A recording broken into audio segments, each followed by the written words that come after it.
செழிப்பு இருந்தாதான் ஐயாவுக்கு எப்படி கொடை நடத்த முடியும். கூட ஒரு 10 ரூபானாலும் கொடுத்து கொடை நடத்தலாம். ஆமா, மக்கள் கையில செழிப்பு இல்லைன்னு வைங்க, என்ன 5000 ரூபாய் வரி போட்டாங்கன்னா என்ன சொல்லுவாங்க? மக்கள் கையில செழிப்பு இருந்தா கூட 1000 சேர்த்தே கொடுப்பாங்க. ஆனா செழிப்பு இல்லைன்னு வைங்க, 10,000 குறைச்சாங்க அப்படின்னு கேட்பாங்க. ஏன்னா மழை இல்லாம இருந்தா மக்கள் கையில பஞ்சம் வரத்தானே செய்யும். அதே போன்ற பாதாள உலகத்தில் 56 அரசர்கள் யாவரும் பகுதி கொடுக்கவில்லை பாருங்க. எனவே பார்த்தான் அரக்கன் மந்திரியை அழைத்தான். என்னைக்கு நான் சிம்மாசனத்துல இருந்தேனோ அன்னையில இருந்த அரசர்கள் யாவரும் எனக்கு பகுதி கொடுக்கல, எதை பணிந்தும் நடக்கல, யாருமே எனக்கு பயப்படவும் மாட்டுக்காங்க. உடனே 56 அரசருக்கு வரையோசை அடித்து நீ பகுதியை வாங்கிட்டு வரணும் என்று வல்லரக்கன் மந்திரிடத்தில் சொன்ன உடனே மந்திரியானவர் அப்படியே ஆகட்டும் என்று மந்திரியோ ஓடி வந்து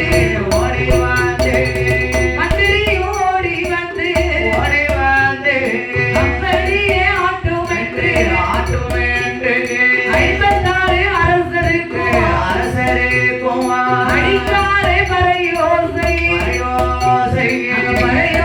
சத்தம் கேட்டு மந்திரியோ ஓடி வந்து அருமையா மந்திரியே வார்த்தை ஒன்று சொல்ல கேளோ வார்த்தை ஒன்று சொல்ல கேளோ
எங்க 56 தேசத்து அரசர்கிட்ட வந்து பறையோசை அடிப்பேன்.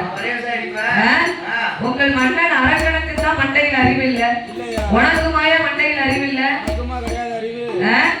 உங்கள் அரக்கன் என்னைக்கு சிம்மாசனத்தில் அமர்ந்தானோ அன்னையிலிருந்து பாதாள உலகம் எல்லாம் பாலடைஞ்சு போச்சு. மழையும் இல்ல, தண்ணியும் இல்ல, மக்கள் எல்லாம் பஞ்சத்துல வாடுதோம். ரிஷிமுகா வர்ணனானவர் வல்லரக்கனோட அப்பா தானே அவரு. அவரும் அசுர அரக்கர்கள் குலத்தில் பிறந்தவர் தான். ஆனா அவர் வாழ்ந்த காலத்தில் மாதம் 3 மழை பொழிந்தது, வருடமும் பூவும் விளைந்தது. ஆனா அரக்க என்னைக்கு சிம்மாசனத்தில் அமர்ந்தானோ அன்னையில இருந்து மக்கள் எல்லாம் பஞ்சத்துல வாழுதோம். அந்த காலத்துல மாதம் 3 மழை யாருக்கெல்லாம் பொழிஞ்சது? வேதம் போதும் வேதியருக்கு ஒரு மழை. மதுரையை ஆண்ட நீதி நெறியன் பொற்கை பாண்டியனுக்கு ஒரு மழை பொழிந்தது. அது மட்டுமா, மாதம் கற்புடைய மங்கையருக்கு ஒரு மழை. அந்த காலத்துல இந்த காலத்துல மழை யாருக்கு பெய்யுது? அரிசி விச்சிடும் அந்தனருக்கு ஒரு மழை. வரிசை தப்பிய வல்லரக்கனை போல் உள்ள மன்னருக்கு ஒரு மழை பொழிந்தது. அதுக்கப்புறம் யாருக்கு? புருஷனை கொன்ற பூவையருக்கு ஒரு மழை என தூரிக்கிட்டு போகலாம். அந்த காலத்துல வேதம் போதும் வேதியர்னா யாரு தெரியுமா? ஒரு அந்தனர் குலத்திலே பிறந்த ஒரு ஐயர். அவர் ஒரு கோவில் கட்டி கும்பாபிஷேகம் நடத்தும் போது அந்த ஆலயத்துல கொண்டு வந்து கரிசனை நிறுத்துவாங்க. சாமிக்கு சக்தி ஏற்றணும் அப்படின்னா அந்த அந்தர வேதியர் வந்து அவர் படித்த உருக்களை, அவர் படித்த வேதத்தை லட்சம் உருக்களை விடாமல் ஓதுற கரு சிலைக்கு கூட உயிர் வந்து அப்படியே எந்திரிச்சு நிக்குமாமியா. ஆமா ஆமா அப்பேற்பட்ட வேதமோது வேதியருக்கு ஒரு மழை பொழிந்தது. ஆமையா. மதுரையை ஆண்ட பொற்கை பாண்டியனுக்கு ஒரு மழை பொழிந்தது. சரி. மாத கற்புடைய மங்கைனா மங்கை என்ன சொன்னா? கல்லானாலும் கணவன் புல்லானாலும் புருஷன் என்பார்கள். ஏ அப்பா, கல்லானாலும் கணவன் புல்லானாலும் புருஷன். கட்டின கணவனை கண்கண்ட தெய்வமா அந்த காலத்துல மதிச்சிருக்காங்க. ஆமா.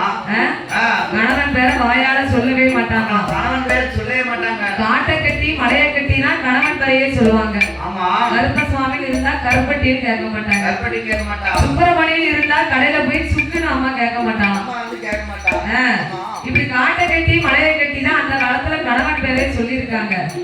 அப்பேற்பட்ட மாத கற்புடைய மங்கையருக்கு மழை பொழியுது. மழை என்ன முடிந்தது? கணவன் வடக்க காசிக்கு போயிருந்தாருன்னு வைங்க. எங்க?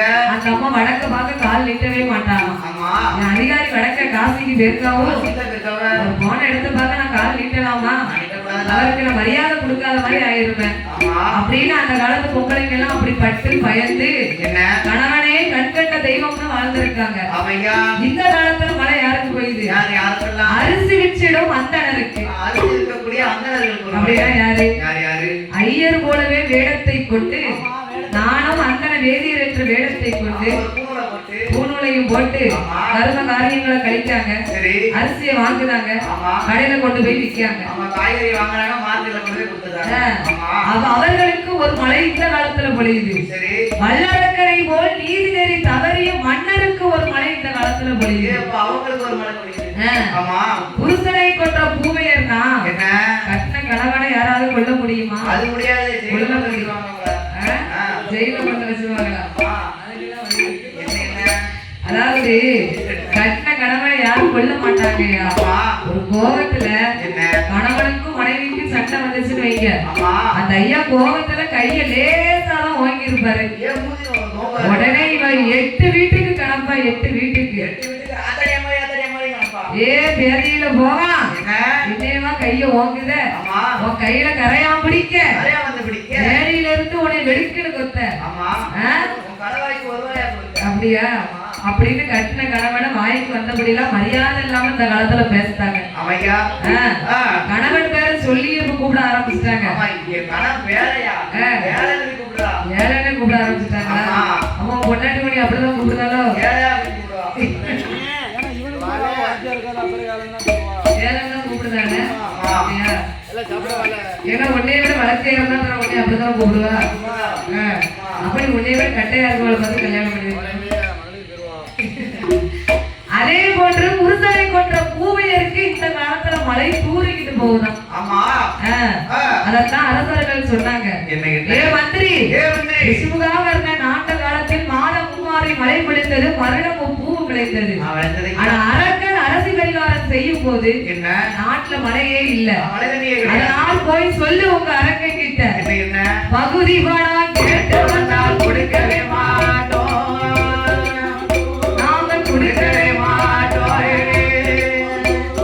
படையெடுத்து சண்டை செய்ய தயங்கவே மாட்டோம், படையெடுத்து சண்டை செய்ய தயங்கவே மாட்டோம், மந்திரி கொடுக்கவே மாட்டோம்,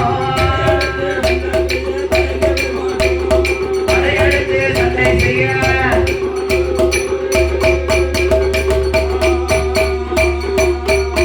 நாங்கள் கிஸ்தி பணம் கேட்டு வந்த கொடுக்கவே மாட்டோம், நாங்கள் கொடுக்கவே மாட்டோம், அவரை கெட்டி வச்சு சண்டை செய்ய தயங்கவே மாட்டோம், கெட்டி வச்சு சண்டை செய்ய தயங்கவே மாட்டோம்,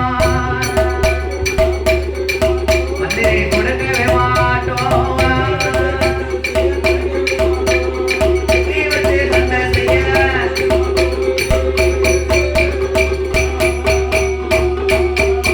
நாங்கள் இருசால் மனம்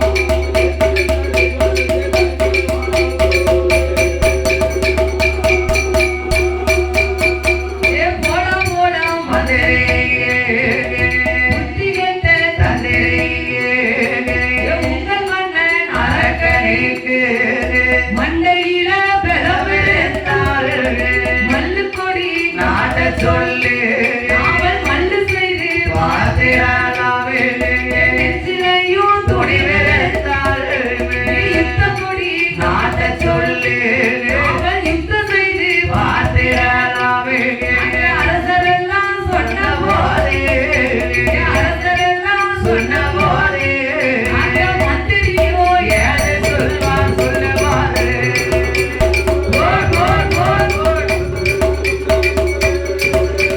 மந்திரியோ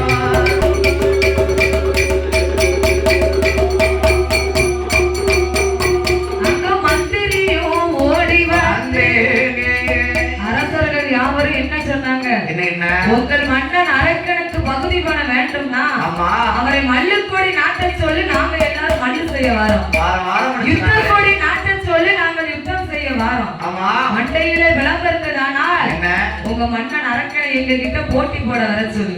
சொல்லப்பா எங்க 56 அரசர்கள் யாவரும் சொன்ன உடனே சொன்ன உடனே பார்த்தார் மந்திரி. என்ன நமக்கு ஏன் இந்த வம்பு? ஏன் நமக்கு இந்த வம்பு? அரசர்கள் பக்கம் வந்தோம்னா பகுதி இல்லைன்னா அங்க வரட்டுதான். அங்க இருந்து இங்க வந்துட்டாங்க. அரக்கன் பக்கம் போனோம்னா பகுதியை வாங்கிட்டு வரட்டுதான். ஆமா அதனால நமக்கு ஏன் இந்த வம்பு? எதுக்கு இந்த வம்பு? நம்ம ஏன் அங்கே இங்கே நாயா பேயா அலையணும்? ஆமா அதனால என்ன?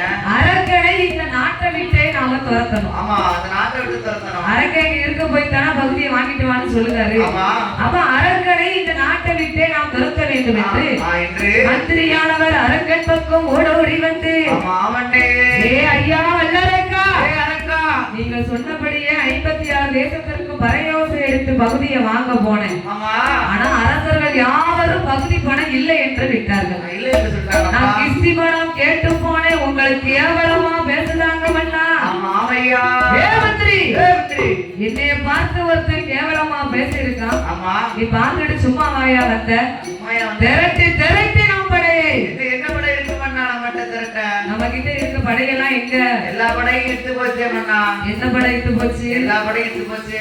ஆனப்படை எங்க? அது இட்டு போச்சு மண்ணா. குதிரைப்படை அது ஒட்டகப்படை. அது பாலமரத்துக்கு இருக்கு. அப்ப நம்ம கிட்ட இருக்கிறது எந்த படை தான் இருக்கு?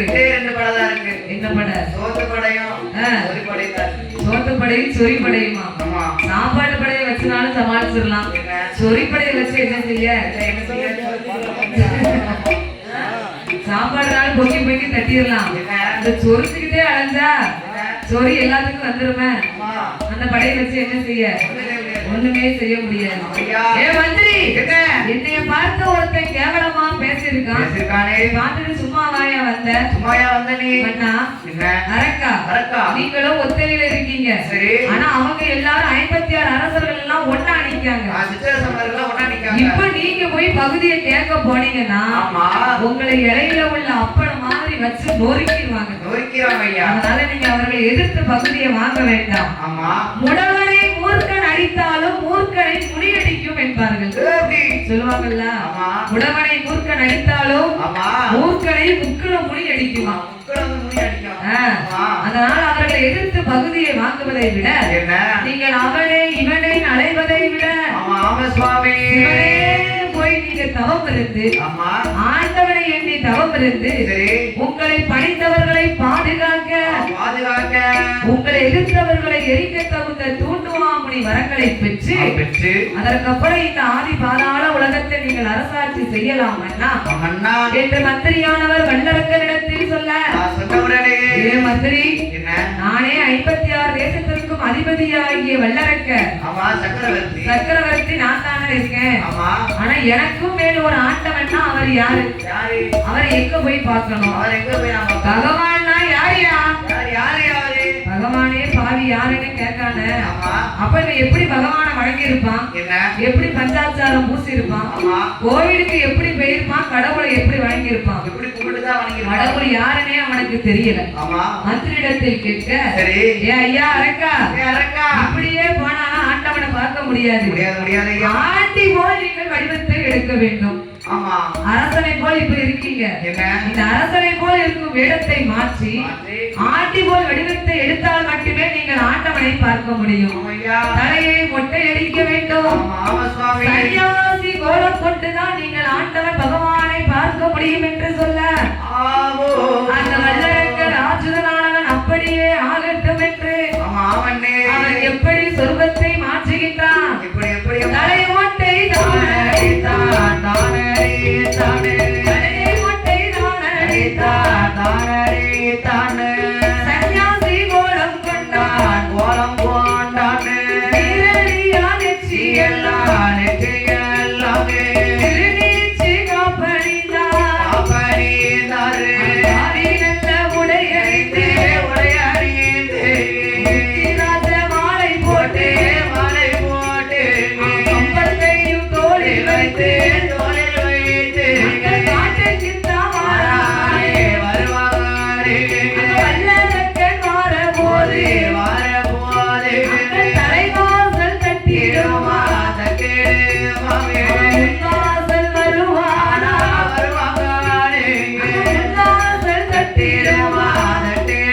மாமா ஆண்டவரை பார்த்து தவம் இருக்க வேண்டும் என்று வேண்டுமென்று தலையை மொட்டை அடிச்சான். ஆமா சன்னியாசி கோலம் கொண்டான். சரி திருநீரே பூசாத பாவி ஆமா அன்னைக்கு திருநீரை குடைச்சு குடைச்சு நெத்தி நிறைய பட்டை அடிக்கும். பட்டை அடிக்கான் ஆண்டவனை எண்ணி தவம் இருக்கணும். ஆமா அப்படி ஆண்டவனை எண்ணி தவம் இருக்க வேண்டும் என்று ஆமோ கம்பளத்தை தோளில் வைத்து அரண்மனை கடந்து வெளியே வாராம் பாருங்க.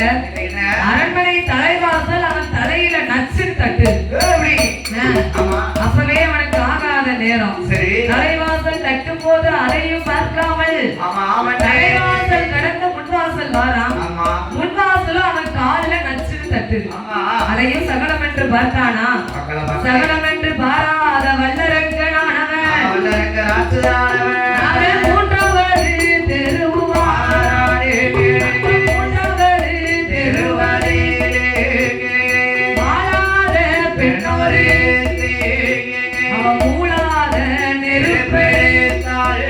அவன் முன்னால வரவும் நாலாவது தெருவாரே.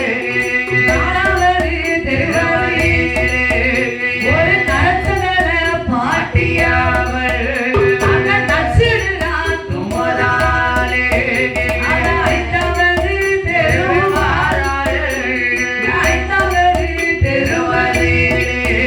அங்க ஐந்தாறு பெண்கள் கூடி அழுது கொண்டு வரவும் கண்டாலே.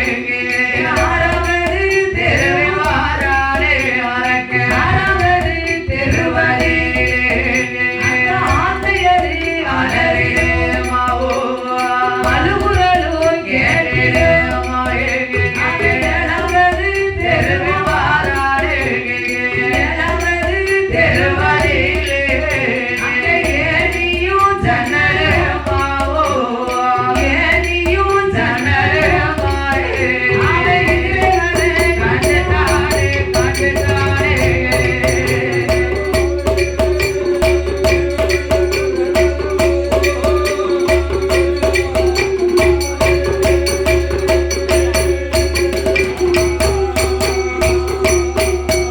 அவன் எட்டாவது தெருவாரே. பாவி மூணு தெரு கடந்தான். சரி நாலாவது தெருவு வாராம். ஆமா அஞ்சாவது தெருவையும் கடந்தான். கடந்தான் ஏழாவது தெருவுல என்னது வருது? எதுக்கு வருது ஏனியும் ஜன்னலும் அவன் எதிரே வருது. ஆமா சகுனத்திலே பெரிய பொல்லாத சகுனம். ஆமா ஏனியும் ஜன்னலும் எதுக்கே வரவே கூடாது. வரவே கூடாதா ஆமா அதுதான் சகுனத்திலே பெரிய பொல்லாத சகுனம் என்பார்கள். சரி ஆனால் இந்த வல்லரக்கனானவன் அதை கூட சகுனம் என்று பார்க்காமல் மறக்காமல் அவன் ஏழாவது தெரு கடந்து ஆமா அவனே அவன் எட்டாவது தெருவாரே. எட்டாவது தெருவாரே. ஓடியது குறுக்காச்சு. அங்க ஊரன் சத்தம் கேட்கலாச்சு. அவன் பத்தாவது தெருவாரே. பத்தாவது தெருவாரே. பத்தாவது தெருவாரே. பாம்பு படம் பிடிச்சு கட்டுட்டானே.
சகனம்னே நினைக்கல. நினைக்கலையே. அவன் ஒரே நோக்கத்தோடு எங்க வாரான்? இங்க ஆண்டவனை எண்ணி அக்கினி வரத்தை வாங்க வேண்டும் என்று நேர இமயமலை பர்வதம் வந்தான். ஐயா நாடு நகரம் விட்டு அடர்ந்தவன காடு வருகின்றான்.